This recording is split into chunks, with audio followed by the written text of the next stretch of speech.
Regional elections in Cameroon on December 6 will change the political destiny of the regions and have become the cornerstone of development in the different regions.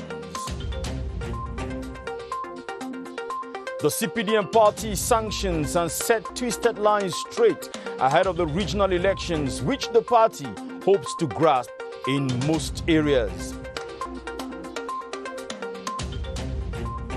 Plus, creating a job in Cameroon can be a hard nut to crack without sufficient finances. But PRC and other organizations are making life better for entrepreneurs, and you'll hear some of them in this newscast.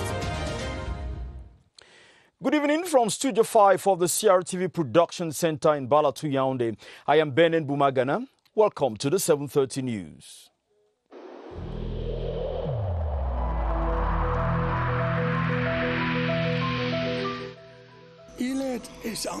Each of us must comply with the measures that have been taken.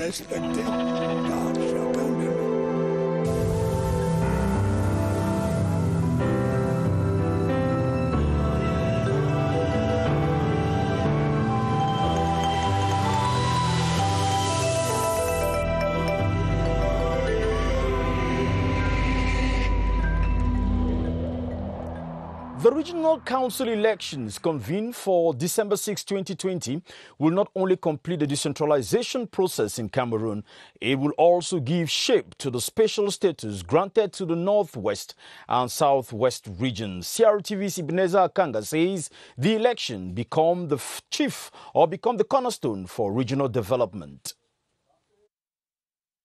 One of the key recommendations of the major national dialogue was the granting of a special status to the Northwest and Southwest regions.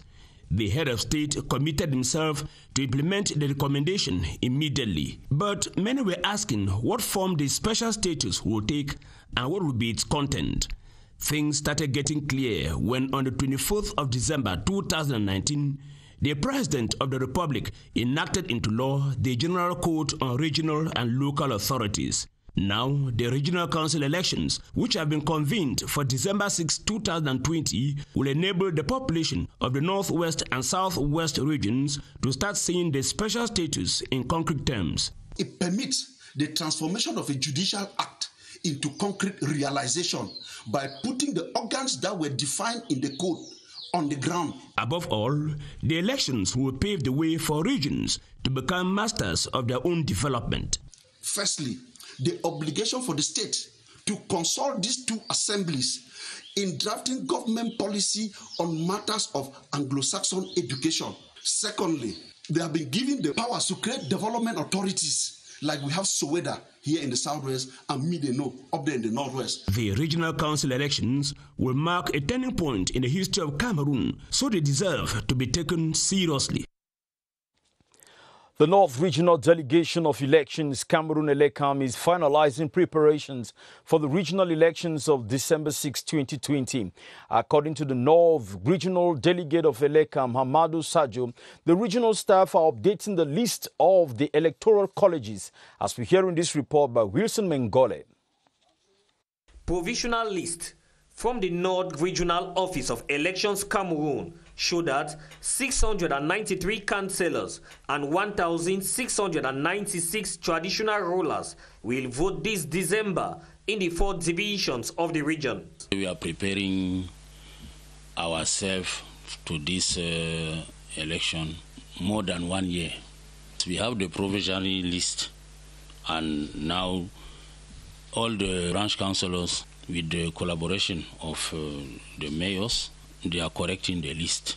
The election management body in the region equally affirms that they are constantly getting updates on the compilation of files by different political parties and candidates. Those who are concerned are very few, so we can manage them very well. The hope of Elecam North is that all actors involved will work for the success of the election. Now, following the presidential decree convening electoral colleges for the election of regional councillors on December 6, 2020, Mokum Robert Achu visited the East Regional Elechem office to see the level of preparation ahead of the event. His report. A 3-day seminar is taking place at the East Regional Elechem office, bringing together its officials from all the 4 divisions of the region to, among other issues, be sensitized on the aspects to lay emphasis on for the success of the first ever elections of regional councillors. We have a mission from the General Directorate to ensure that information concerning the 2 colleges is up to date, and if there are any errors, we correct them rapidly. Since Elechem is just from being involved in recent elections, it will not be difficult to handle the December 6 elections. We still have materials in antennas and in agencies. All we need is electoral material. We think we will have no problem. Elechem officials in the East region are determined to let it take place hitch-free. Over in the Senegal Maritime Division, traditional authorities have started working together for a better representation within the regional council. Heads of the 1st, 2nd and 3rd class chiefdoms in the division have met to come out with the criteria for choosing the best regional advisors. Larry Efanda tells us more. To establish a regional council able to defend the interests of the community and entrust it with a consensual and realistic local development plan. This is the dual objective this get-together here in Sombenge this September 12 is meant for. 418 chiefdoms, that is 24 paramount chiefdoms, for 5 places to represent traditional rulers in the regional council. Le chef doit être accepté. The chief has to be accepted in the community in order to defend issues at the council. Les produits de la récolte. Also in their worries is the problems to be solved within the division, that is the selling off and abusive exploitation of the community's lands and forests. Nos problèmes les plus importants. Our main worries are issues which are linked to our enclavement, deforestation, illegal exploitation of our forests. The continuation of the consensus will be led by His Majesty Ndong Chombe, the lone first-class chief appointed the head of the list. We're sorry for the sound quality of that report. This time, the Monument of Martyrs has been inaugurated in Ekite, a village in the Edea-2 subdivision. The edifice, erected in honor of heroes who fought for independence, was inaugurated this afternoon in the presence of the Secretary General of the Central Committee of the CPDM, representing President Paul Biya. Veronica Benyala reports. During the joint municipal and parliamentary elections of February 9, 2020, some CPDM supporters put up acts of indiscipline by flouting party discipline. So 78 of them, accused of indiscipline during the elections, were summoned before the ad hoc disciplinary committee of the CPDM to answer charges brought against them. Some of them were slammed sanctions ranging from temporary suspension from the party, warning, and outright dismissal. As far as the party is concerned, they cannot be candidates of the party while they are under sanctions. But if they want to take part as non-militants or as independent candidates, they are free to do so. Through the sanctions, the CPDM is sending a strong message to its supporters that it is not a party of disorder and lawlessness. The intention of the sanctions and the work of the disciplinary committee is to ensure that militants of the party remind themselves at all times that discipline in the CPDM is an engagement, is a commitment. Those who put up acts of indiscipline in the forthcoming regional council elections will certainly be punished equally. To be forewarned is to be forearmed. A little mix-up there. That was Rada Ebenezer Akanga telling us that members of the CPDM who have been sanctioned by the ad hoc disciplinary committee of the party will not stand for upcoming regional council elections on the ticket of that party. We're definitely going to get Veronica Benyala's report before the end of this newscast or in a subsequent newscast. Over in Sangmelima, the CPDM party supporters are already bracing up for the regional elections come December 6, 2020. During the ceremony in Sangmelima, party supporters said they are ready to go by the vision of the party laid down by the leader, Paul Biya. Constantine Baum, tell us.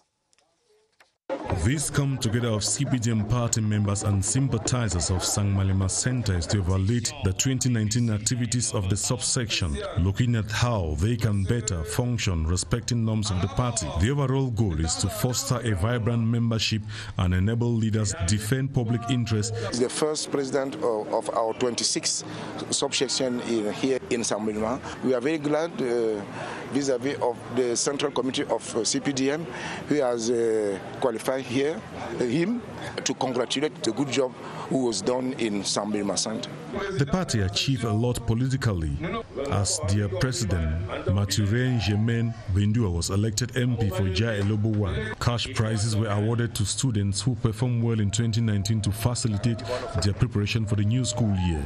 The subsection spent more than 5 million CFA francs as cash prizes to reward committed members for believing in the vision of the CPDM. The fourth edition of the Employment Fair, organized by the National Employment Fund with support from other partners, has ended in Yaoundé with about 23 participants picking up jobs. On the jobs and opportunities made available at the fair, here is Joyce Tata. Finding a job today could be challenging, but the offer is enormous, varying from one field to the other. Technicians, commercials, who are really needed all these days. So from the job offer we have treated, you have those two type of job seeker field or competency who was really demanded during the job fair. Getting to the right structure while searching for a job, experts keep reiterating, is key in producing more results. When you are ill, you go to the hospital. As a job seeker, when you are looking for a job, the simple thing is to come and register to the National Employment Fund. You are going to be received, and by the end, you are going to get help. For a job seeker, getting help is to have a job. The job fair, which registered about 250 visitors, is but a window to reduce the number of youths job seeking in Cameroon, which stands at 1 million. Statistics from the National Employment Fund. Youths in the country are, however, encouraged to dare while seeking. Talking about the creation of jobs, money is no doubt key in starting any business, and thanks to the integrated project to support actors in the informal sectors, PRC, some Cameroonian entrepreneurs are making great strides. This is the story Gerard Nanji Eyambe tells us. Philomene Ngono Ntumba has been the owner of this enterprise at the Kondenge neighborhood since 2008. This is a result of finance she obtained from PRC, the integrated project to support actors in the informal sector. Thanks to them, I was able to buy these machines. I'm working hard to improve on the business. Through her business, she makes ends meet and intends to further studies in this domain.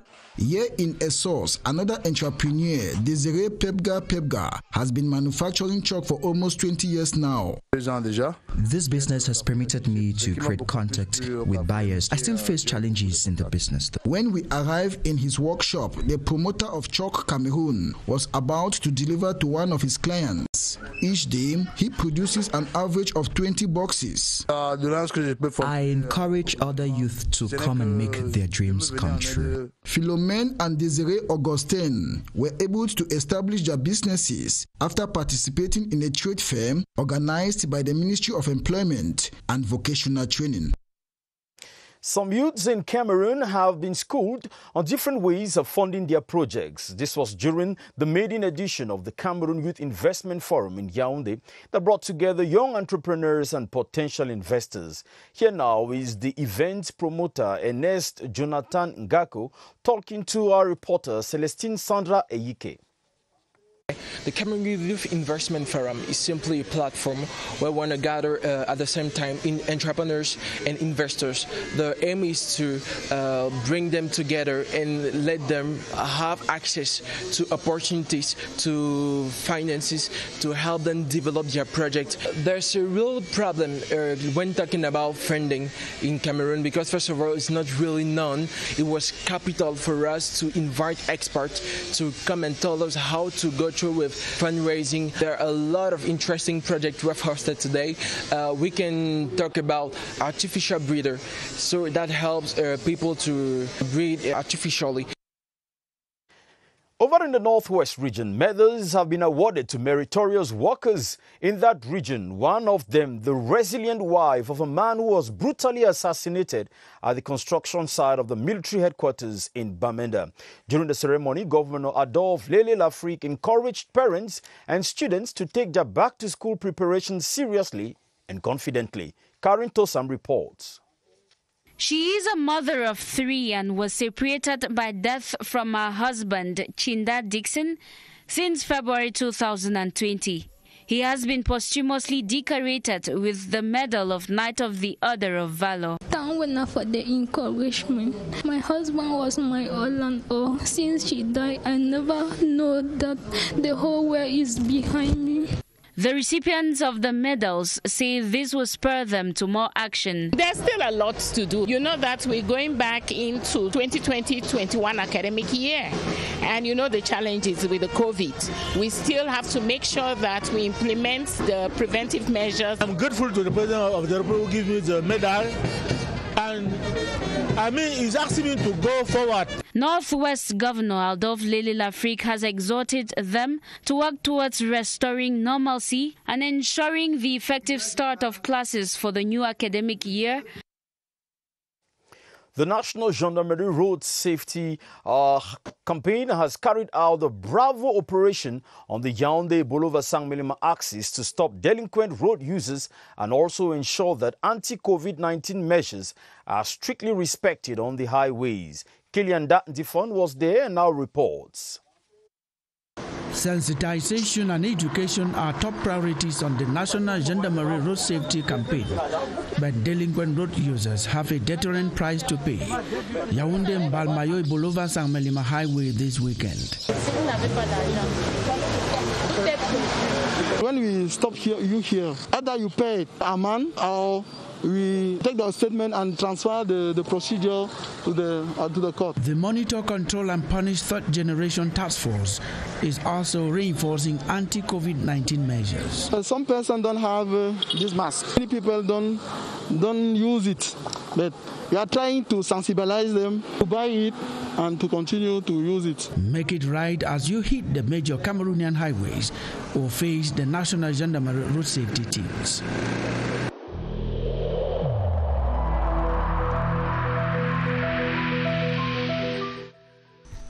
The wearing of face masks in public places will be mandatory until further notice.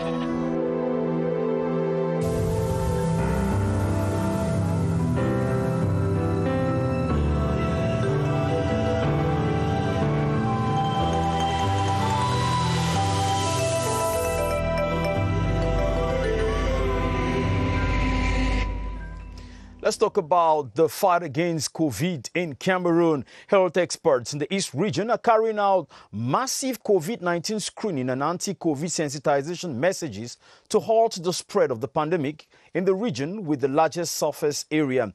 For more on the work on the field, we go over to the Public Health Emergency Center to meet Baldwin Sama, who engages his guests, Dr. Anisette Mintop, East Regional Delegate of Public Health, on these issues. Hello, Baldwin.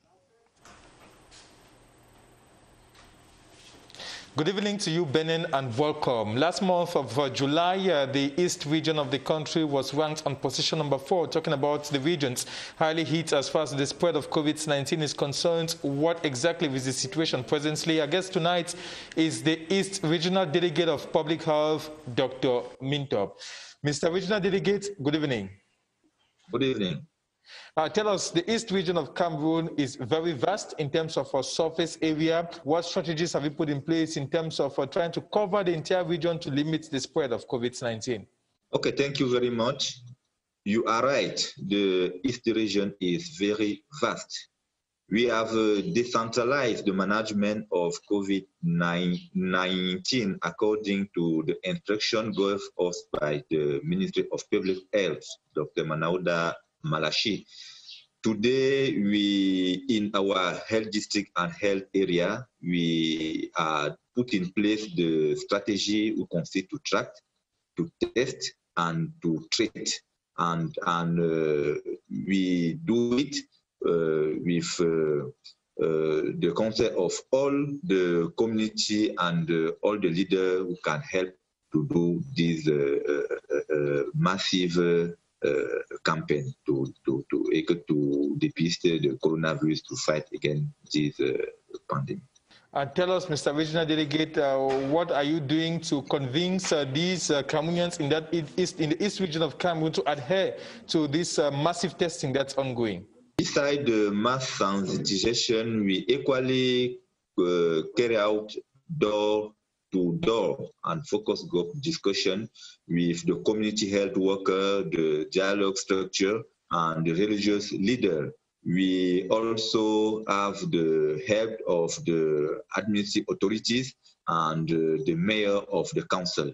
And for all these action, the population are there to do the test and to continue to respect the measure that the government prescribed.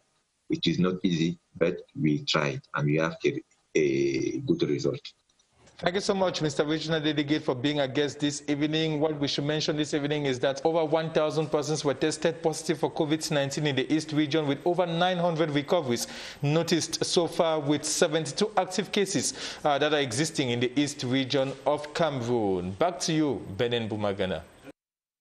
Thank you very much, Baldwin Sama from Cayman. Come with me to the North region. The 65th Jubilee of the Garoua Archdiocese has ended on a positive note, with Catholic faithful encouraged to be promoters of peace and to work continuously for the growth of the church. The Archbishop of the Garoua Archdiocese made the call while officiating the closing mass in Garoua in the presence of the governor of the North region. Vanessa Woodnang Snamung reports.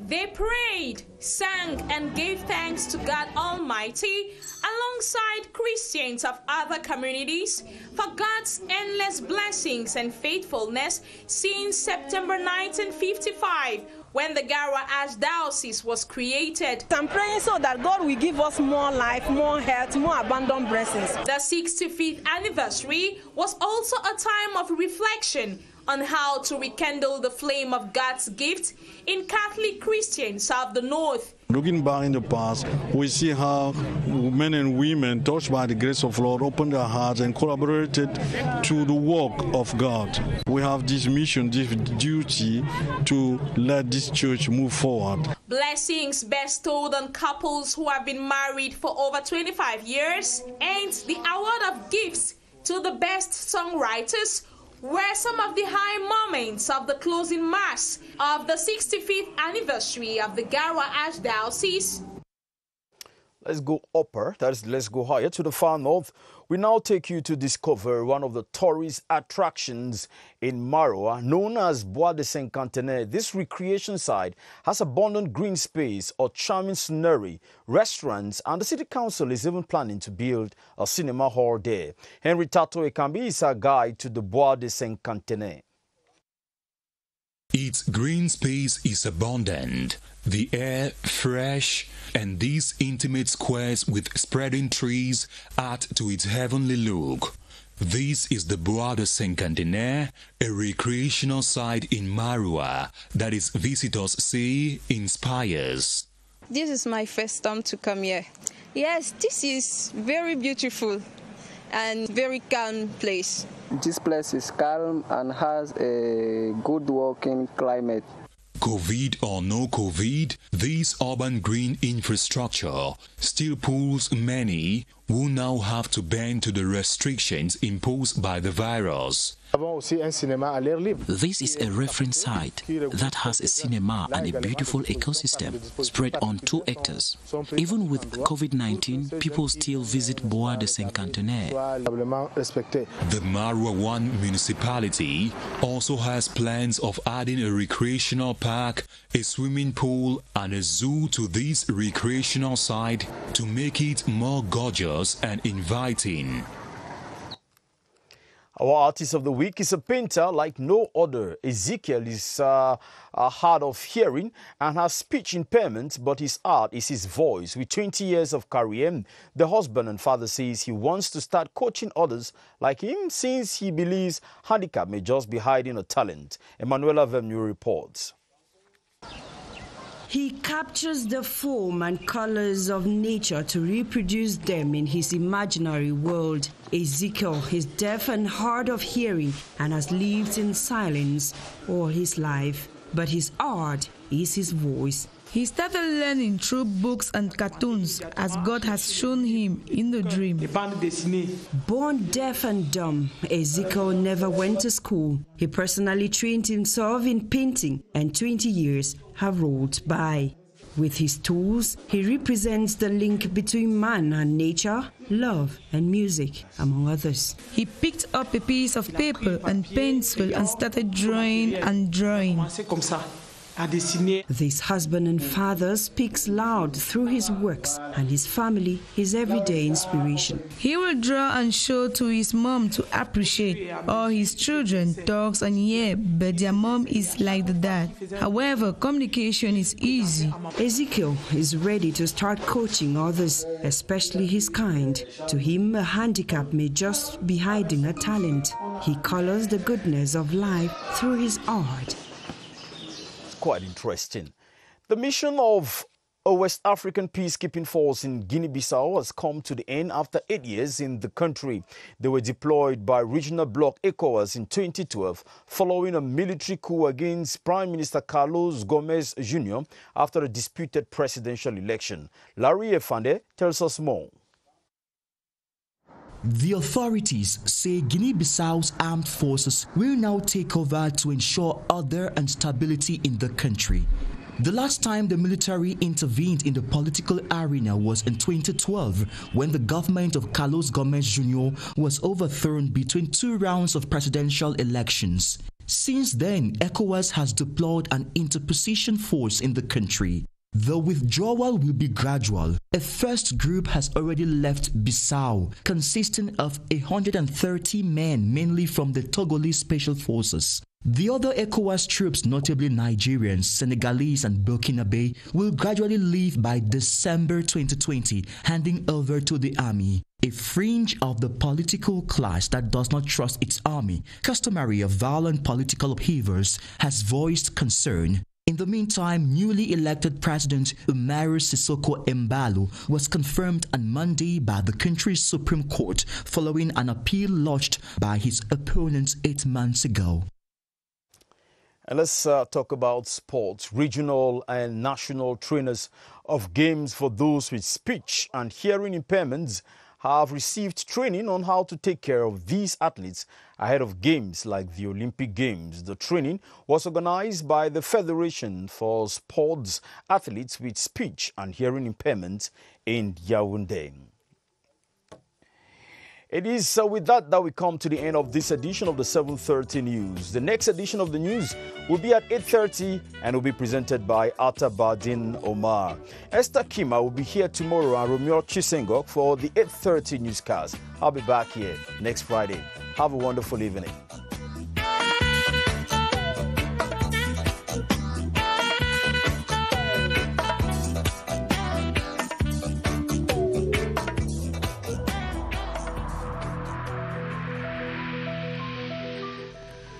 In this connection, we should avoid stigmatizing